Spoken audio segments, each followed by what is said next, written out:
so the time has come to start detailing your paintings. It happens to everyone, unless you're an abstract artist, which, why would you be an abstract artist?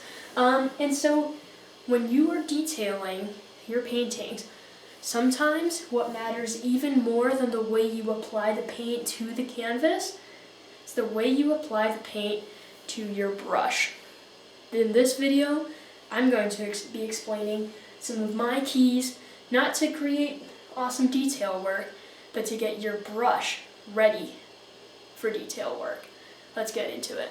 This is my palette. There's my painting, here's my palette. Now, if you look at this closely, you can see that I have a blob of paint. Whoops, that's a bit too zoomed in.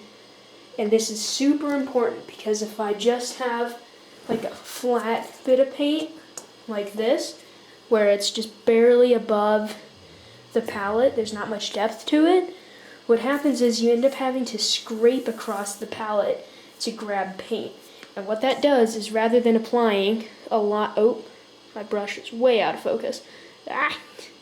What that does is, rather than applying a bunch of paint to just the tip for you to gently glide across the canvas with, instead it creates a glob of paint around the whole thing, including even up on this shaft and not even on the hairs.